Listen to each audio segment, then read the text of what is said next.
The greatest thrill of being a film critic is discovery. Discovering a new talent. That's the great thrill, the great privilege, the great gratifying feeling is the sense that, oh my God, you've discovered this wonderful talent. I never turned down reviewing anyone who was going to show a film that the reader could go out and see, no matter how obscure. My first introductions to movies was the Charlie Chaplin film, The Great Dictator, in 1940 when I was 4 years old. That was the first film I saw. And then the second one, I think, was The Ghost Breakers, and lovely Paulette Goddard was the star of both of those films. She was a great favorite of mine, but I fell in love when I saw Lady in the Dark. That's the film that made my jaw drop. I think particularly the extravagantly elegant fantasy sequence. I would be 9 years old, yes. Then that's when I fell in love with movies.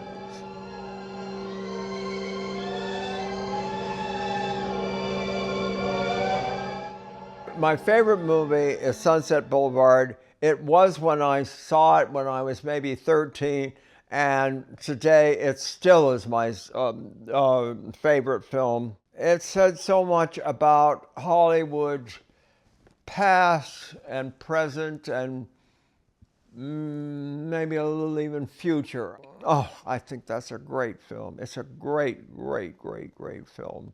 Billy Wilder is my favorite director. Oh, God, I can say that now that Fritz is no longer with us. Double Indemnity and Sunset Boulevard to me are absolutely perfect pictures. They really are. It fell to me to review his last 3 or 4 pictures, and they were not up to snuff, and I'm sure he probably knew that himself. I would hope that I was honest, but gentle at the same time. Now, when it comes to a person of Billy Wilder's stature and caliber, I don't regret not coming down hard on them. They didn't deserve to go real hard, but they weren't very good. The Mirishes knew they weren't either, but they stuck by Billy to the end of his career. My father worked at the LA Times, and of course we subscribed to the LA Times. The contributions that my father did was that for Harry and Philip and Otis even, I think all 3 of them, there were times when the press room were stirred up to try to organize and become part of the union. My father was called in to show diagrams and write copy that was persuasive for the guys to stick with the Times instead of going to the union. He did this 3 times, and he was 3 times successful in that thing. But of course, they're all unionized. The newsroom today is unionized, which, I don't think is such a bad thing myself, actually. December 5th, 1961 is where I started at the paper. My father got my foot in the door. I had a temp job in circulation, filling orders for the Learn Language records. I had a nice boss, John Foley, may he rest in peace. One day he said, Kevin, look, with your education and background, this job is too menial for you, you need to at least be working on the copy desk. would you mind me talking to Frank Haven, the managing editor, about that possibility? I said, yes, yes, yes. You know, I was the hardest working copy boy, if I have to say it myself. No matter how menial or anything, I always have given 100%. And the moment came, I walked in, the first thing that Frank Haven said is, now Kevin, that master's degree from Harvard isn't going to count for anything if you can't write and report, you know. I said, Harvard? I said, Penn State. I don't know where he got the Harvard idea. And then I said, I want to be a movie critic more than anything in the world. It just, I didn't plan, it just popped out. And he said, the all-purpose stringer, he was leaving in the calendar section. Kevin, I will talk to Phil Shore, who was both the lead drama critic and film critic. And he said, Phil will send you out to a film to review. If he likes your review, you're in like Flynn. If he doesn't, it doesn't reflect on the good work you've done as a copy boy. So Phil sent me out to a preview of The Manchurian Candidate. And he said, Kevin, if you can review The Manchurian Candidate, you can review anything. And I did. I was in like Flynn. I became the all-purpose stringer for calendar. I reviewed the Ice Capades. I reviewed the Circus. I reviewed Dinah Shore, Nelson Eddy, and Jimmy Durante in concert. As a stringer, when Ethel Merman and Russell Knight brought Call Me Madam to LA, pow, I get to review that. I mean, I got all those assignments. That was amazing. I was really happy about doing all these things. I felt a great moment of serenity, and I said, Kevin, this is where you belong. And at some point, I left home and moved to the Clark Hotel on 5th Street near Pershing Square. I lived there for 10 years, 10 of the happiest years of my life, I would say. And I've been assigned to review the one picture Frank Sinatra decided to direct as well as star in, None But the Brave, and it was quite a mediocre, not very good film on the whole. Tommy Sands was absolutely terrible. He just was so overacted. It was ludicrous. The great turning point happened. The great crucial moment that our receptionist said, there's a man here to see you. He walks down and stops in front of me. He said, I'm Tommy Sands, and the next thing I know, he slugs me and I get a bloody nose, and I had my Andy Warholian 15 minutes of world fame. Tommy was the ex-husband of Nancy Sinatra. Now, our editor said, we got to put that kid on staff. Pow, I made staff. When Charles Chaplin was hired, I was really nervous because I was still on a stringer status. So I had a certain amount of trepidation when I was introduced to him. Chuck said, My first priority is to get you on staff full-time. And I practically fainted on the spot. Chuck had been at Time magazine for 17 years, and his last gig before being hired away to the Times, the new position created called Times entertainment editor, he apparently had had some kind of conversation with Joseph Losey, the gifted American director who fled to England. Chuck told him that he was taking this new position at the LA Times, and God bless Joseph Losey. He said, the paper has a very good critic, and his name is Kevin Thomas. It's because I reviewed Eva. That's when I took the time to read Sight and Sound. There was an article in there that the horrible Hakim brothers, who produced the picture, had chopped it because Losey had, despite all his talent, he had not quite reached that rung where he had final cut. And when I reviewed it, I said there are two very awkward cuts done by the Hakim brothers, the producers. And I said, the whole thrust and build up the film is strong enough to sustain those flaws. And it's a terrific film. Losey got to read my review. So, I mean, I couldn't have gotten a more stronger endorsement. I went on staff full time.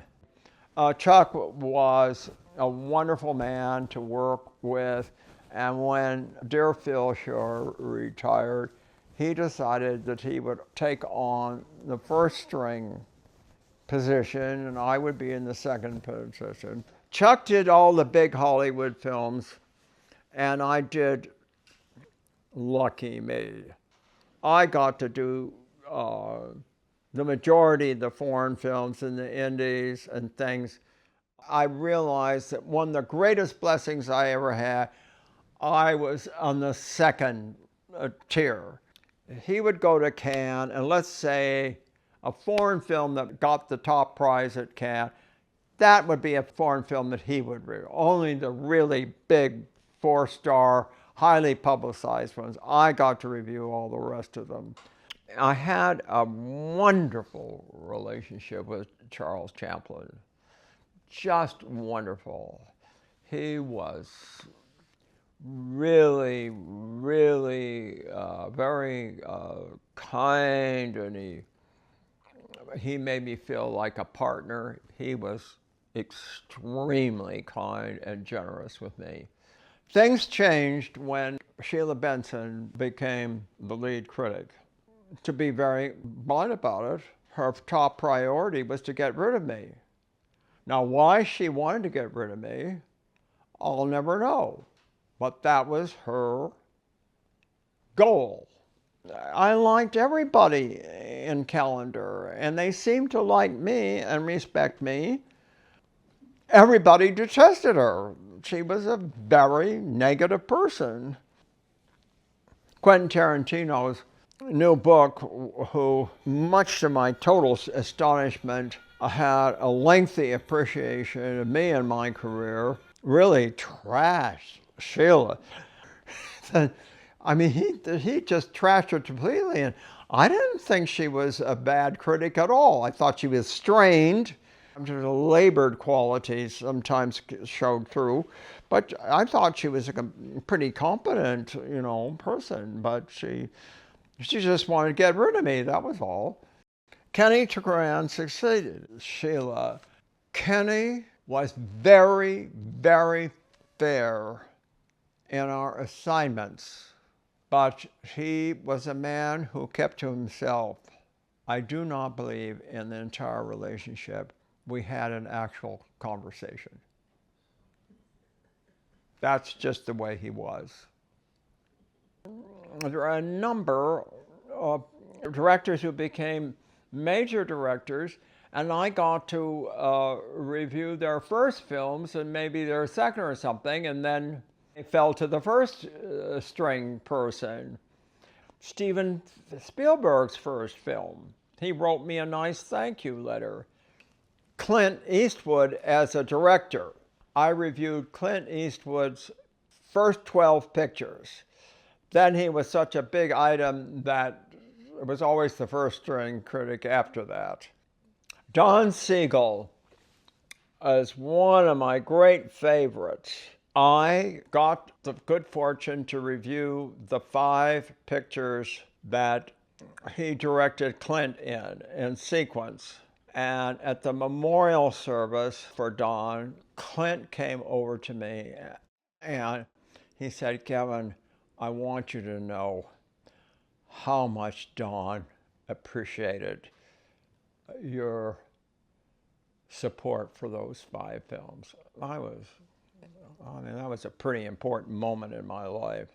Oh, I loved Warhol's work. It has sensibility, and he's really a groundbreaker.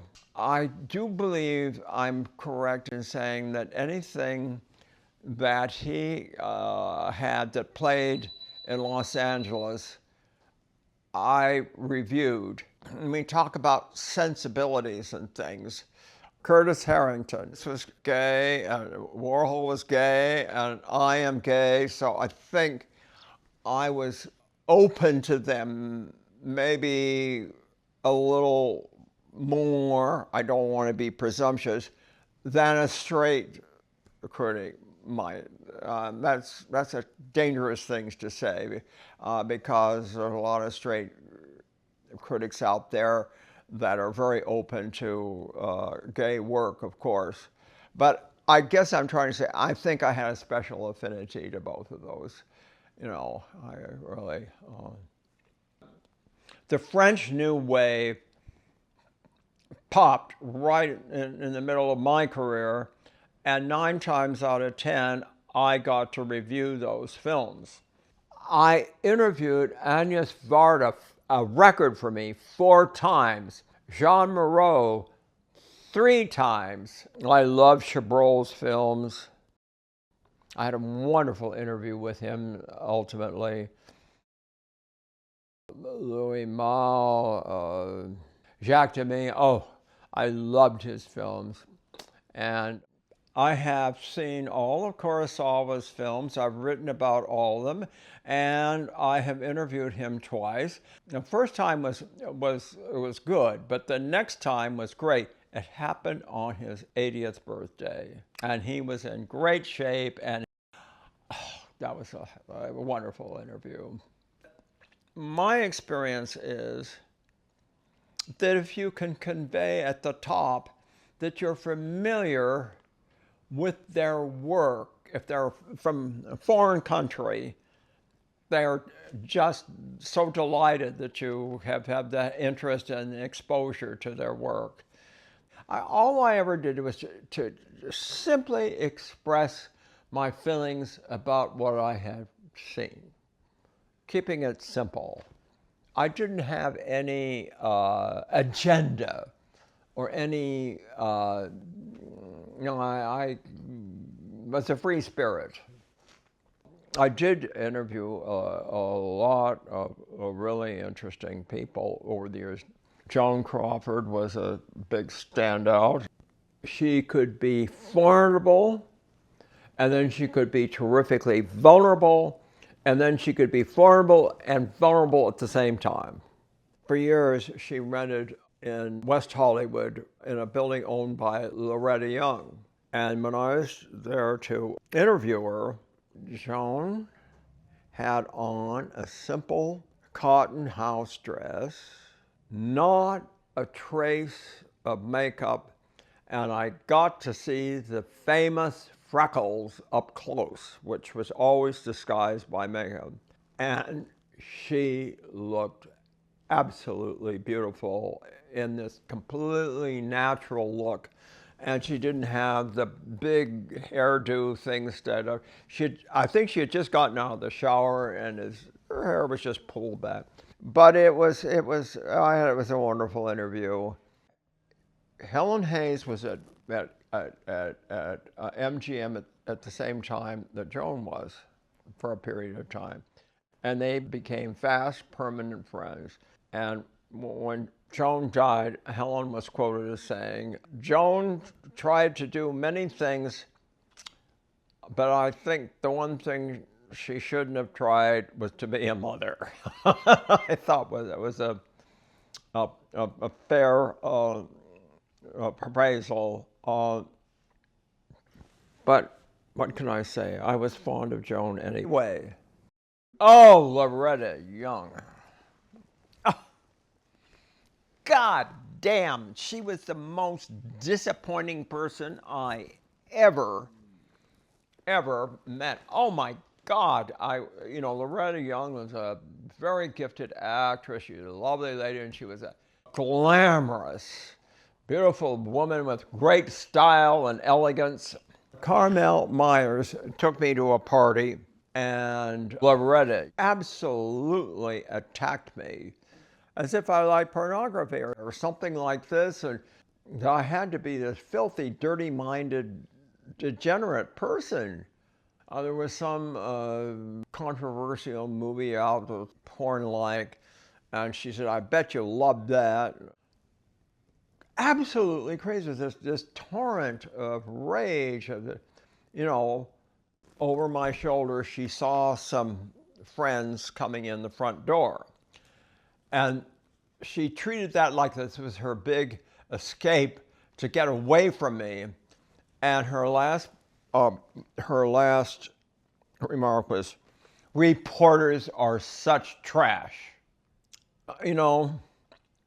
We all know that she had a very lively romantic life before she got religious, The thing is, she never really had any real education, She had talent, she had beauty, she could act, but, I don't think she had very much schooling or, It's funny that a person could be beautiful and have such a taste and style, elegant, can be a successful, enduring actress and so on. I guess be such a miserable person,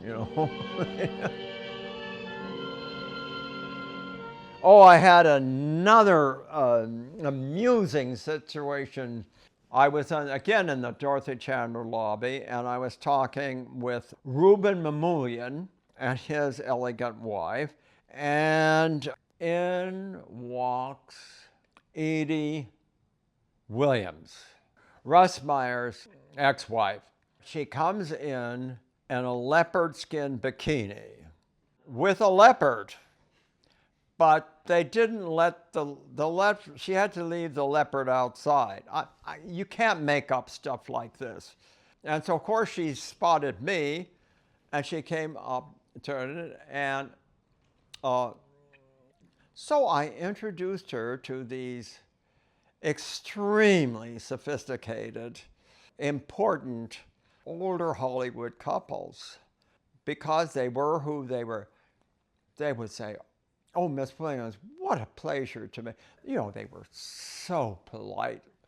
And then she moved on, but that minute, the clash of that tonight, it was just a hilarious encounter. Oh my God. There were three people who were tremendously important to me.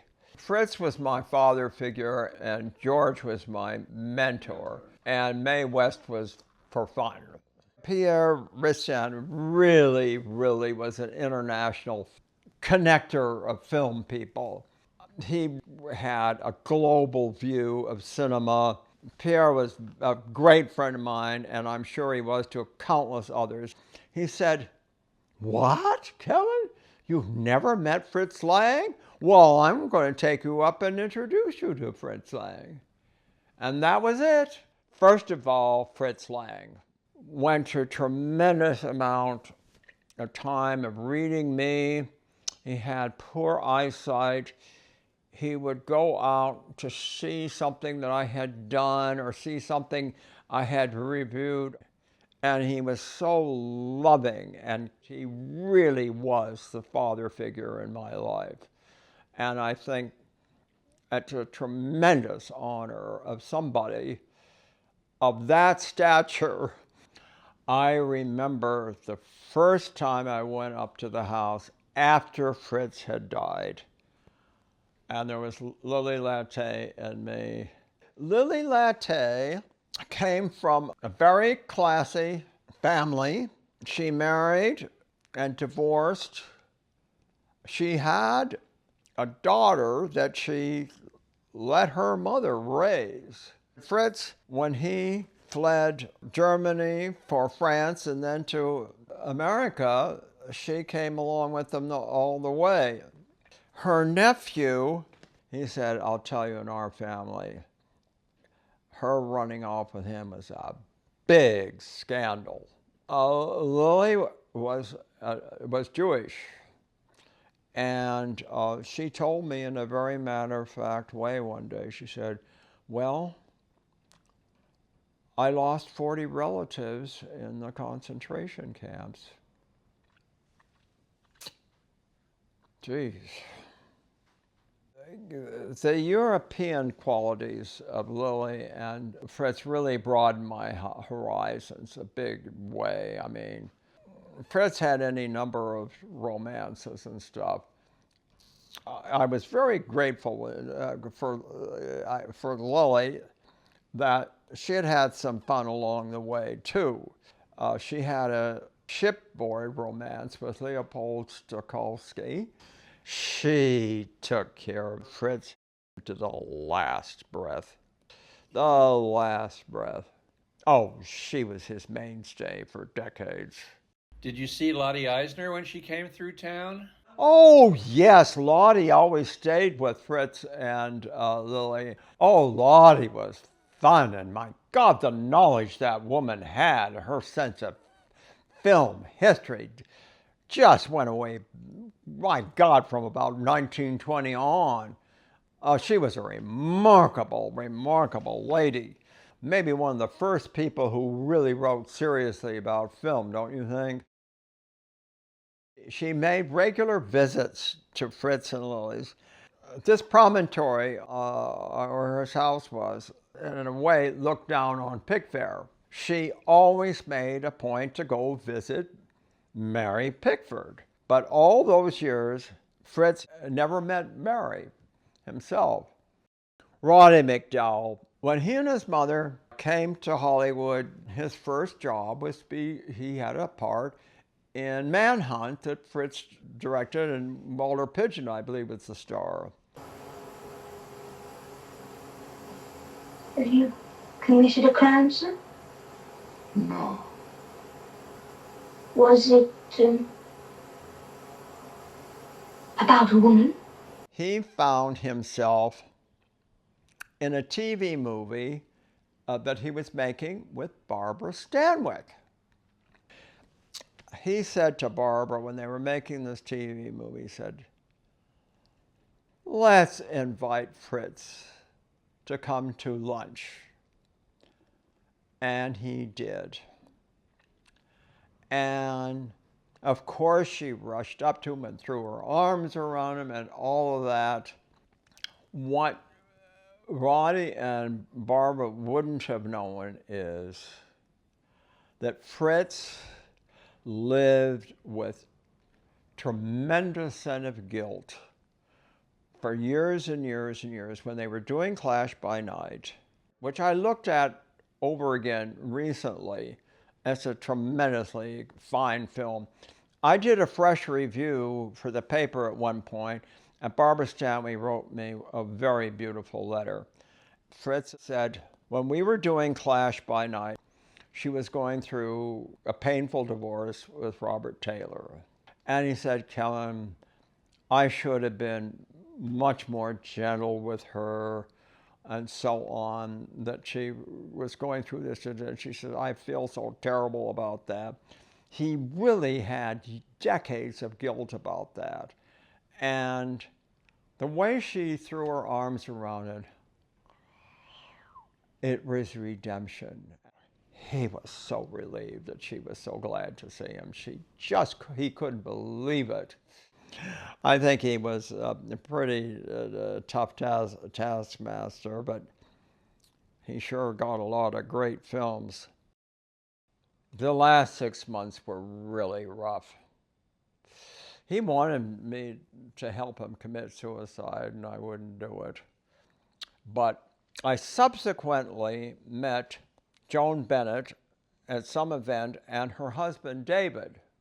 Joan and David wrote the wittiest, funniest letters, week in and week out. I said, I want you to know that even as he was fading in a painful way for 6 months, every time he got one of those letters from either of you, it brought a smile on his face. He really, really enjoyed him. And then they invited Lily to have a nice week of vacation after Fritz died. In some ways, in a very personal way, George Cukor was a really important mentor. He was a gay man. And George I want to get this on record, George mentored many gay men in the industry all his life. I'm sure of this. And he certainly mentored me. He really taught us to accept ourselves and be proud of ourselves and be confident and go out there and do it and get it and and don't complain and everything and just make something of yourself. He was just fantastically important in that way. He really, really was a mentor to gay people in the Hollywood industry. He knew himself, and he really knew how to stand up for himself, and he really knew how to teach other people to try to stand up for themselves. He was really remarkable on that. And I mean, he was fun too. What a privilege it was to have his friendship. But he once, out of the blue, said to me, "Now, Kevin," he said very seriously, "don't ever think you're as smart as I or Katharine Hepburn." And I smiled and I laughed. I said, "Are you kidding? I would never dream of that." Mae West was very, very important in my life. Her great gift was to remind you to be glad to be alive. She loved life. She loved living it. And above all, she just loved being Mae West. She got a kick of being herself. She got a big kick out of that. She knew that she had a great career. She knew that she was an icon and that many people admired her and so on. And she was full of fun stories, and she was an upper. Oh, God, she was so much fun. She once said, very bluntly, she said, "You know, when your parents put you on stage when you're 5 years old, you learn to take care of yourself." I met your kind before. Let's flip some time, huh? Well, Don't be afraid, I won't tell. but, Come up, I'll tell your fortune. You can be had. Paul Novak, her companion of 26, 27 years, who had been a muscle man in her nightclub act, he fell in love with her at that point, and he worshiped the ground she wanted. He was, oh my God, he was so devoted to her. She was really lucky with him. Paul Novak and Mae's relationship evolved over a period of time. His life became completely involved of taking care of her and protecting her and keeping her company and everything else. Paul was one of the finest people I ever knew. I got to know her through a publicist, Stan Musgrove, who was a dear friend of mine. Stan knew of this very good Chinese restaurant in the industrial section of downtown LA. Here, this little Chinese restaurant, and for blocks around, everything was pitch black at night. There weren't any people or anything around. It was all very deserted. And it was called Man Fuk Lo. And Mae said one time, she said, I think I could have some fun with that name.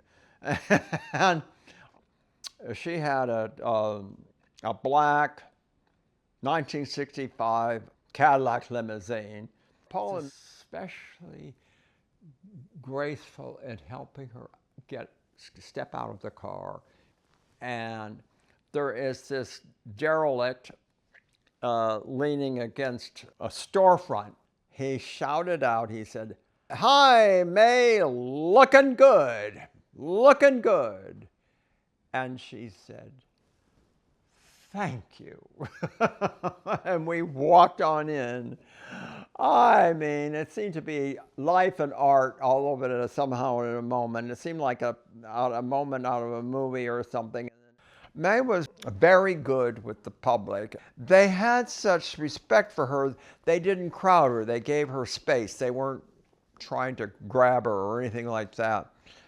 Very adept at making people glad they had run into her. Herbert Kenwith, along with Dolly Dempsey, were her two closest friends and confidants. I was very fond of Herbert. He was full of fun, and he was very successful in his own right. When Sextet came out, he was very honest. He says, "No, I am not going to direct that picture, and you should not do that picture." And she wouldn't listen to him, and it's too bad she didn't, because the picture really wasn't very good. I'm the girl that works at Paramount on 10 and Fox all night. Although, I will say this, it does give people idea of what she was like in her later years and how she comported herself pretty damn well. When I had to review Sextet, I was really quite honest in saying, this is a picture that Mae's fans will enjoy, because they would love to see her do the things that she's always done another time. And I think that is true. I went up for the premiere in San Francisco, which was a smart place to open because it has a big gay community. Gay people need a lot of fantasy and escape. The audience was filled with people who loved her in the first place, so they gave it you would think it was an Oscar-winning picture. And, and she came out, she felt so loved. It was such a special, fabulous moment. Paul, as I say, was so wonderful, and he was so steadfast. And then, she had a stroke, and then she had another stroke, and then that was it. I wrote the eulogy for her, and Ross Hunter delivered it. But he had one or two little remarks at the end that were really inspired, that he had added himself. It was really wonderful. Stan Musgrove asked him to do this. Maybe because he was a gay man. Edith Head came, of course, loyal person she was. Travis Batten was on vacation when shooting started on She Done Him Wrong. And that was Edith Head's big chance to be designer. And I know that when they started to confer about costumes, Mae only had one thing to say to Edith. She said, "I like 'em tight." I had a slight acquaintance with Edith Head, and I thought she was one of the really great people of Hollywood. I had mentioned her something, that her gowns were beautiful in a certain picture, and she wrote me a thank you note, which was, I thought, was amazing, you know. First one I ever got. You know, to be able to, in fashion and stuff, a long career like that, go with the times. She worked right up to her death, right, absolutely to the end. Remarkable career. I ended up with a lot of gowns and costumes. And I was given Mae's fabulous telephone. She posed with pictures with her in her fabulous telephone.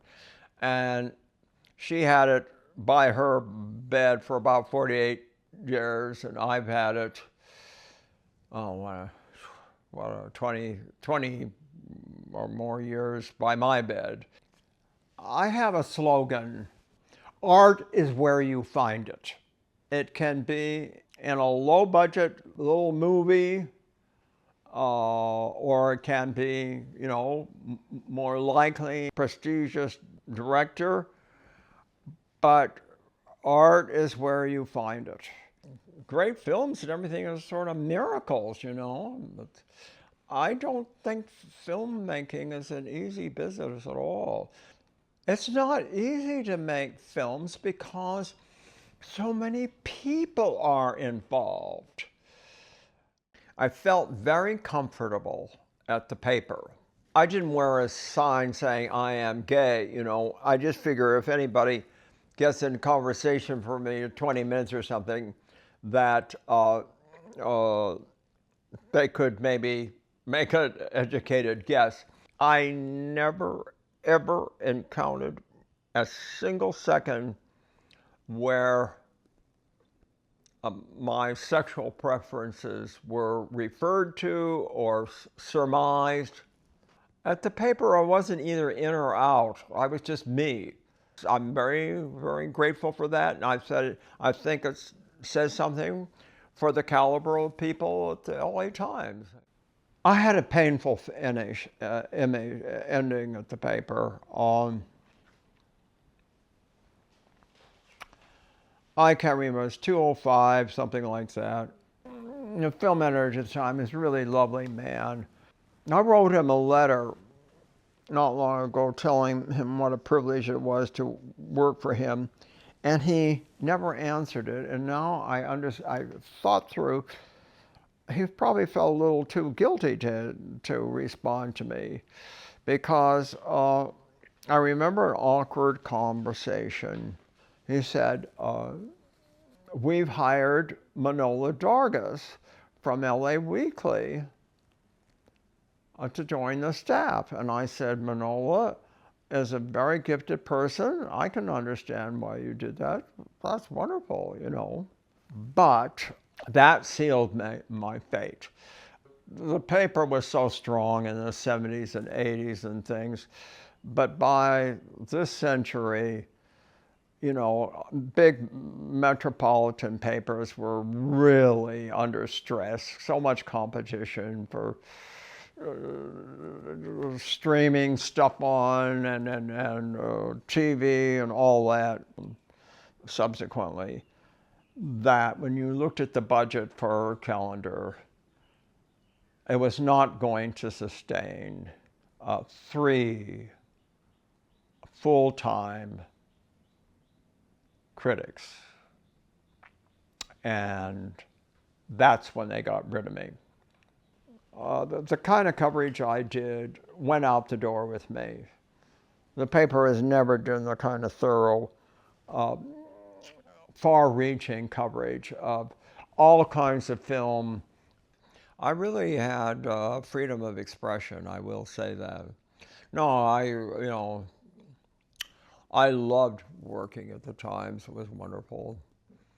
I'm a 4th generation California newspaper man and damn proud of it. You know, I think I have as much right to say I have ink in my printer's ink in my bloodstream as anybody. At my age, I'm going to be 88 in June. When I read what Quentin had to say about it, oh, that was just about the most, it was the most exciting thing that ever happened to me. All the work he had to do, and all the thought, and I guess some research too. Of course, he's big on the 70s. He's focused on the 70s, and it's true, there was a lot of breakthroughs of young people coming in, and first films, and I reviewed lots of first films of people who went on to bigger things. Apparently, I do have the record for longevity at the same paper. My byline did run 49 years. So, 40 on staff and 9 as a stringer. From this perspective, I was one lucky guy. I really had a fabulous career. I had tons of fun and lots of glamour. I went to 46 Academy Awards.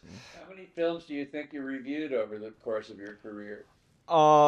It has to be in the thousands, I would imagine. I heard it was 3,000. 3,000. Well, hot damn. Kevin, we have to change the camera roll. You mean there's going to be more?